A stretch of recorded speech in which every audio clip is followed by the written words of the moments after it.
lässt du mal schön laufen, wa? Für die Klima und so, wie sich das gehört. Wir haben ihn ausgemacht für die Umwelt. Ja. Gut, Greta. Außerdem ist das ein super breites Auto. Und deswegen hat es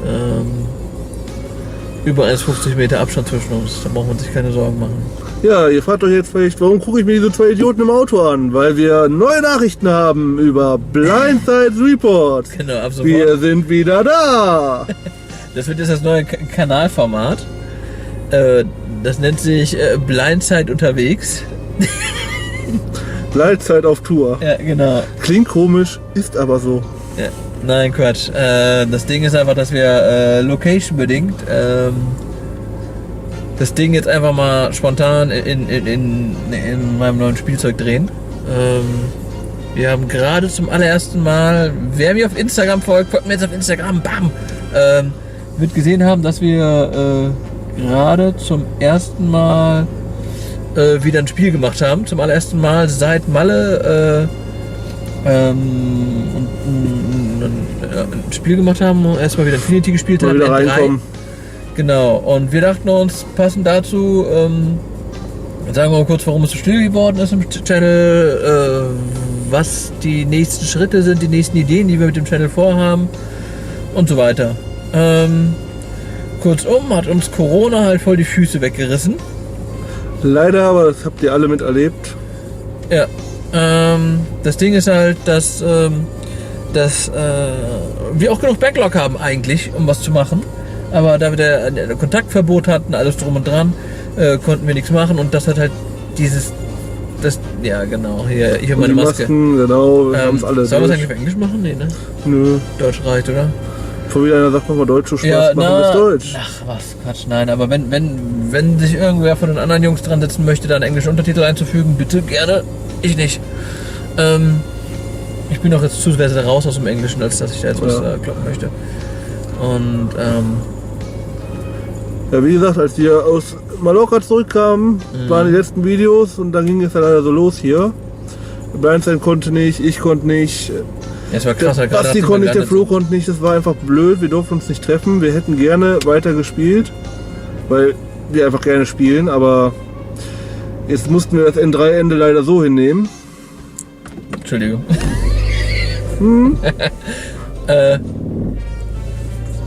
Genau. Ja. Ja, das Ding ist halt, dass uns Corona voll die Füße weggerissen hat, weil ein wichtiger Faktor für... Was machen die da? Da ist doch alles schon zu um die Uhrzeit. Wir sind hier auf einem Supermarktparkplatz und hier fahren gerade Leute mit Einkaufswagen durch die Gegend. Das ist halt... Ich wohne in einer sehr wohlhabenden Gegend, merke ich. Okay, vielleicht haben die ihre privaten Einkaufswagen oder so. Ja. Kurzum, bevor das hier wieder ewig langes Blabla wird, halten wir uns kurz, weil ich denke auch, dass die Aufnahme hier, das alles rundherum ist halt nicht so wirklich das, was man erwarten kann von uns, was Qualität angeht für die Kamera, fürs Bild. Also, Corona kam, nachdem wir gelandet sind, ist es krass in Deutschland gekommen. Ich hatte lustigerweise ein paar Tage Homeoffice eingeplant und durfte seitdem auch mein Büro dann nicht mehr betreten. Daraus wurde dann ein dauerhaftes Homeoffice. Naja, egal. Das kam sehr überraschend für alle, denke ich, dass dieses, wie stark Corona uns getroffen hat.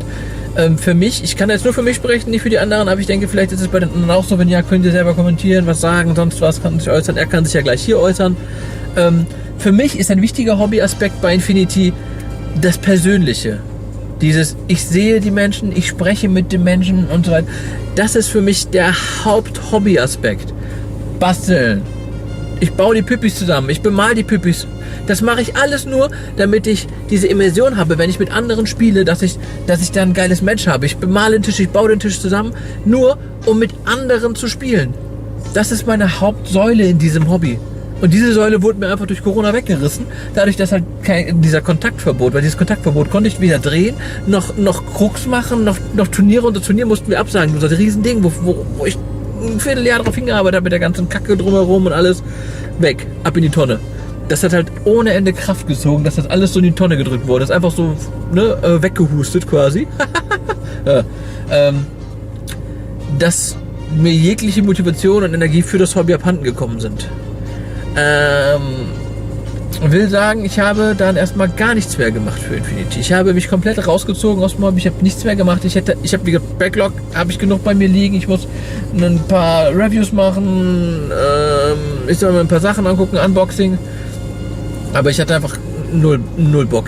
Weil diese Hauptsäule, dass ich dieses Spiel mit Menschen zusammen erleben und genießen kann, wurde mir halt genommen. Und sie kommt jetzt erst langsam wieder. Also, wie gesagt, heute hatten wir unser erstes Spiel. Wir reden wieder darüber, es wird wieder aktiver. Ne? Corona wird ein bisschen, wird alles ein bisschen mehr gelockert und so weiter.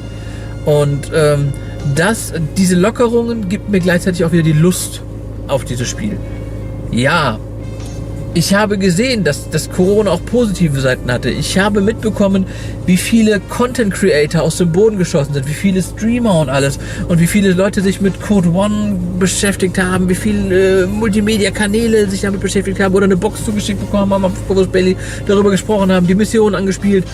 Finde ich geil. Ich habe mich mit nichts davon auseinandergesetzt, ich habe es gesehen. Ich habe mir aber jetzt nicht jeden einzelnen Content Creator oder alles angeguckt. Ich finde es aber geil, dass so viel passiert ist. Das heißt, dass Leute wirklich in dieser schweren Zeit sich die Muße gemacht haben und die Mühe, ich weiß nicht, wie viel Arbeit da in sowas steckt, da was zu pumpen, weil sie Homeoffice bedingt, whatever, die Zeit dafür hatten, eigentlich was zu pumpen, was zu machen, wo sie Bock drauf hatten, wo ihnen vorher die Zeit für fehlte. Finde ich cool. Bei mir war es halt genau andersrum. Ich hatte halt super wenig Bock, überhaupt irgendwas zu machen, weil ich halt mich nicht mit Leuten treffen konnte. Ich schweife gerade, glaube ich, ein bisschen ab. Aber ja, das ist halt der Grund, warum bei Blindside Reports so wenig passiert ist. Und auch der Tobi hat es gerade gesehen, ihr zum Glück nicht. Mein Maltisch, da sind noch immer die Projekte, die ich nach Malle weitermalen wollte und die haben halt so eine fette Staubschicht. Das ist, mein kompletter Maltisch ist zugestaubt, weil ich halt auch keinen Bock hatte, weil ich halt auch persönlich, also ich habe weder Druck noch fühle ich das Verlangen, Figuren zu bemalen, wenn ich sie nicht spielen kann. Ich bin halt keiner von diesen Profimalern, die sich die Vitrine stellen, die es voll drauf haben, die mega geile Sachen da flexen und so weiter. Ihr müsst mal euch hier wie heißen die Paintomacy? Die müsst ihr euch mal angucken, die haben jetzt den Kanal und Twitch und alles drum und dran. Clash to Mice? Ja, Clash to Mice sowieso, die Clash ist ja sowieso. Aber egal, es gibt genug andere Künstler, die halt das wirklich drauf haben und dann auch, die auch Spaß am Malen haben. Ich male, um zu zocken, damit es auf der Platte geil aussieht. Ich möchte mit bemalten Figuren. Das ist der Grund, warum ich male. Tolle Modelle, ja, aber auf der Platte. Ich habe nicht ein Modell bemalt in der Zeit. Ja, ich auch nicht. Eine neue Armee gekauft. Ja, typisch. Ich habe nicht ein Modell bemalt, ich habe nicht einen Pinselstrich gemacht. Jetzt so langsam denke ich mir wieder, ja, aber wobei ich immer noch denke, du hast so lange deine Nomaden nicht mehr gespielt und die sind alle schon bemalt. Da habe ich dann keinen Druck hinter. Ja, das ist halt, ja, ich habe weder bemalt, ich habe weder gespielt, ich habe nichts für den Kanal gemacht. Das war aber der Grund, warum ich weggehe, den habe ich euch jetzt versucht zu erklären. Ich hoffe, es ist einigermaßen nachvollziehbar gewesen. Jetzt kannst du mal kurz sagen, wie es bei dir war in der Corona-Zeit und dann können wir mal reden, wie es weiter angedacht ist. Ja, wir kamen halt aus Malle wieder und dann ging es los und ich habe mich erst noch ein bisschen mit dem Tabletop-Simulator beschäftigt. Hatte da auch wirklich Spaß teilweise dran, weil ich auch mal Armeen testen konnte, die ich nicht habe. Ach, ganz kurz, da muss ich ganz kurz reingrätschen. Gut, dass du es ansprichst. Wegen den Content-Creatern und so weiter, weil da so viele jetzt aus dem Boden geschossen sind. Ich habe auch mitbekommen, dass der Tabletop-Simulator explodiert ist, wie viele Leute weltweit miteinander gespielt haben und hier und da und so weiter. Und das ist ein tolles Methadon für euch gewesen. Wahrscheinlich, gehe ich von aus. Aber für mich ist das, also ich habe interne, kann ich aber auch hier auf dem Kanal auch gern, weil ich mich ja gerne hier mal selber verbal ein bisschen, darf ich gerne mal ausrutschen.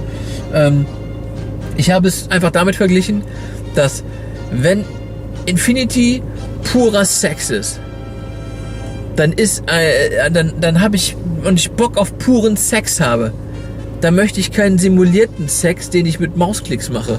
Dann möchte ich diesen Sex fühlen, dann möchte ich, also alles drumherum. Ich möchte Infinity spüren. Wisst ihr? Also mit Menschen sprechen, von Angesicht zu Angesicht, im selben Raum, Figuren hin und her bewegen, mit Leuten schnacken, die vorbeikommen, sonst was. Und nicht, ich sitze am Computer und mache Mausklicks und schiebe irgendwas. Das ist halt, und das ist halt das, warum es für mich nicht funktioniert hat und deswegen es für mich auch keinerlei Option war. Umso mehr finde ich es cool, dass es genug Leute gibt, für die es eine Option war. Es gibt ja auch Leute, die jetzt eine weltweite Kampagne machen oder weltweite Ligen gestartet haben, alles. Ich finde es cool, ich finde es auch cool für Leute, die es funktioniert oder wie du gleich erzählen willst, um Armeen auszuprobieren, zu schnuppern. Ich finde es cool, dass es diese Möglichkeit gibt und dass Leute da Bock drauf haben, aber für mich war es halt keine Option. Ich habe Ja, ich verstehe dich. Ich habe zu viel Zeit. Ich würde es jetzt mit Pizza vergleichen. Der Tabletop-Simulator ist halt wie eine Backofenpizza zum selber machen, aber auch eine kalte Backofenpizza ist besser als gar keine Pizza. Außerdem, man hatte halt noch die Kommunikation mit ein paar Leuten, man konnte sich ein bisschen schnacken, ein bisschen übers Hobby reden. Ja, jetzt wieder richtig am Tisch zu spielen, die Minis in der Hand zu haben, selber zu messen, das ist 10-mal besser, ehrlich gesagt, aber wir hoffen mal, dass wir jetzt bald endlich wieder was rausfeuern können und öfters zocken und euch besseren Content bringen. Was hast du so in der Corona-Zeit gemacht? Eine Ewigkeit später. Ja, genau das habe ich gemacht. Ja. Und ihr? Ja gut. So, wie geht's jetzt bei uns weiter? Der Gedanke ist, Code One ist rausgekommen. Wow, super geil. Ja. Ich find's toll, dass Corvus Belli so ein Einsteiger-Ding gepumpt hat, rausgeschmissen hat. Ich finde es toll, wie viele Leute davon gecatcht werden und Bock darauf haben. Es ist aber nicht meins. Das muss ich sagen. Es ist halt. Du bist kein Anfänger? Nein, das Ding ist, Krass. dass ich, jetzt kann natürlich in die einen oder anderen Podcasts wieder mit der bösen, krasse Turnierspielerkeule oder so ein Quatsch kommen. Aber das Ding ist einfach, für mich ist Code One, ich kann wieder denselben Vergleich bringen. Ich weiß nicht, ob du gleich auch den Pizza-Vergleich schaffst. Ich kann wieder denselben Vergleich bringen. Code One ist nichts Halbes und nichts Ganzes. Das heißt, entweder ich kriege den oberen Teil der Stute oder ich kriege den unteren Teil der Stute. Und da fehlen halt essentielle Teile, die für mich wichtig sind, um diese Tiefe des Spieles zu erleben.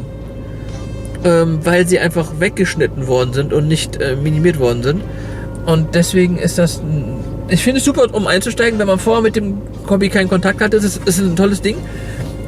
Aber wir werden keinen großen Code One Content produzieren, beziehungsweise ich werde mir nicht die Mühe machen für diesen Kanal.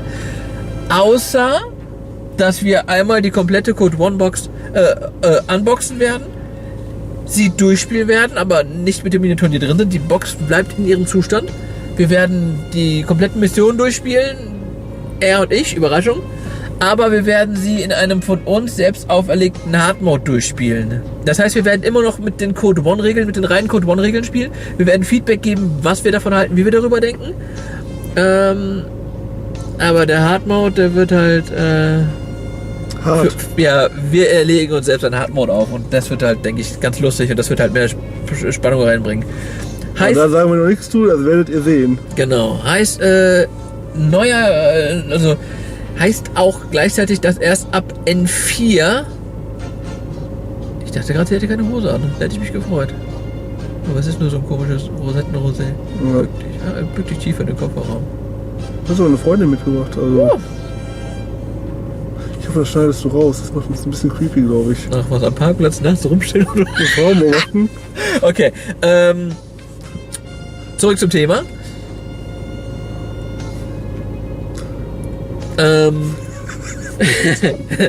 Sehr gut. Vor allem sind die Ärsche noch nicht mehr so königlich. Die sind einfach nur, ach, keine Ahnung. Auf jeden Wir Fall sind durch die Quarantäne ausgezehrt. Auf jeden Fall sind sie nicht minderjährig, weil sie im Auto gekommen sind. Jackpot. Ja. Zurück zum Thema. Heißt, wirkliche Battle Reports werden erst wieder zu N4 kommen, weil N3 ist, ganz ehrlich, das ist halt, finde ich, ist das leider Perlen vor die Säue, weil alles, was ich zu N3 drehe, ist in 3 Monaten oder in 2 Monaten sogar schon, klickt es keiner mehr, weil es halt sinnlos ist. Das ist halt Perlen vor die Säue. Da zocke ich lieber so, ohne Kamera, ohne diese Mühe, die Arbeit dahinter und habe einfach mehr Games, als dass ich mich mit dem Schnitt und so weiter setze. Ich hoffe, das versteht ihr auch, was das angeht, dass da keine Battle Reports mehr kommen, bis N4 kommt, weil N4 quasi schon in den Startlöchern steht. Jeder weiß, dass es kommen wird.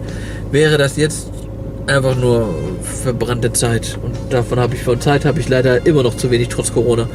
Heißt, neue Battle Reports erst mit N4. Code One werden wir noch durchballern.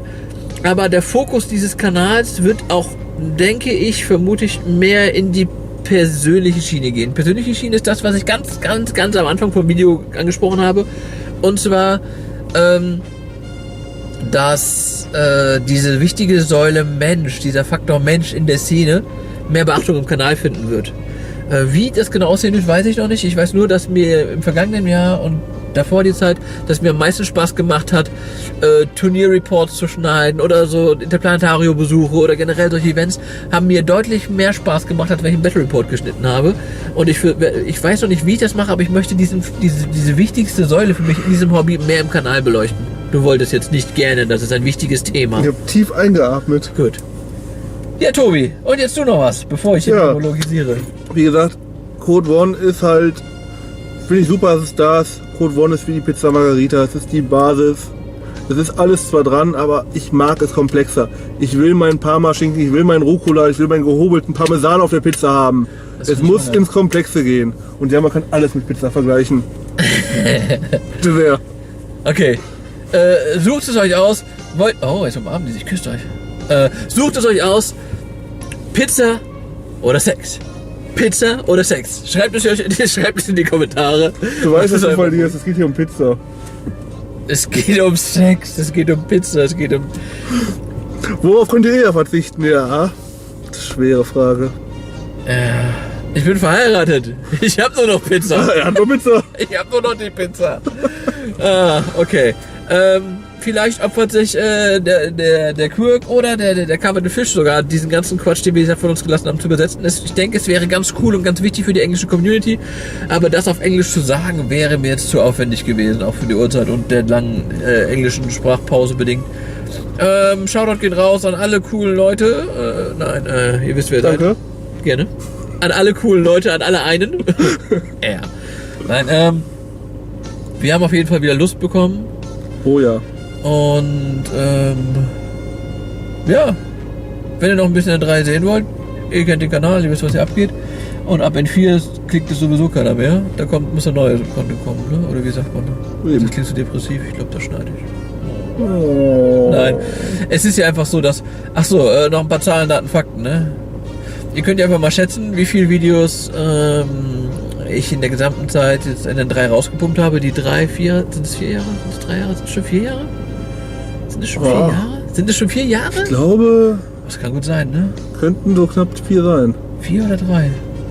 Auf jeden Fall in der Zeit habe ich, jetzt habt ihr überlegen können, 110 Videos rausgeknallt. 110 Videos. Und das ist nicht gerade wenig mit Reports, mit Reviews, mit allem drum und dran. Und ich hoffe, dass wir, wenn in 4 kommt, mindestens auf dieselbe Zahl kommen, wenn in 4 abschließt. Weil ich ja ziemlich kurz nach Humans 4 habe ich ja angefangen zu spielen, also habe ich angefangen Videos zu machen. Und ich hoffe, dass wir bei in 4 ähnlich viele Videos kommen, beziehungsweise dass dass es mir genauso viel Spaß macht, dann irgendwie durch das Fließfach nicht zugemacht. Dass N4 mir genauso viel Spaß machen wird, was das Drehen angeht, aber ich vertraue da blind auf Corvus Belli. Ich werde das auch keine Erwartungen sagen oder sonst irgendwas, was N4 angeht. Ich freue mich, wenn ich meine Nomaden wieder anfassen darf, wenn ich Barkonien fetzen darf, wenn ich Corregidor fetzen darf. Die Schaswasti mal mit Platte Schubs, NCA. Ja, Da ist so einiges. Nomaden, du weißt hier, nette. Hast du noch ein paar abschließende Worte? Abschließende Worte? Nicht wirklich, aber wir sehen uns ja bestimmt öfters noch wieder auf diesem Kanal. Und da blinkt der Akku? Oder was blinkt der? Ja. Ja. Krass. Okay, ja, habe ich auch seit 3 Monaten nicht geladen. So, abschließende Worte, der Akku ist leer. Abschließende Worte. Hallo, ihr guten, geraden und gerechten. Nein. Im Sommer starten wir eine Wir betteln jede Tour. Das heißt, wir setzen uns ins Auto, fahren quer durch Deutschland und spielen gegen jeden, der uns herausfordert. Seid ihr dabei? Wollt ihr das sehen? Wollt ihr es nicht sehen? Aber wenn ich das gesagt habe, müssen wir es echt wahr machen? Ja. Ich weiß nicht. Ach, das... Henning hat mir schon einen Napf in den Kofferraum gestellt mit Wasser. Ja. Das kriegen wir hin. Na, vielleicht machen wir das. Vielleicht auch nicht. Es wäre eine lustige Idee. Na, vielleicht. Wollt ihr sowas sehen? Interessiert euch sowas? Ja. Genug Blabla. Das Video ist wahrscheinlich über 20 Minuten, 30 Minuten, wo nichts Inhaltliches drin ist, außer dass ihr unsere Fressen in einem Auto gesehen habt und das Auto macht.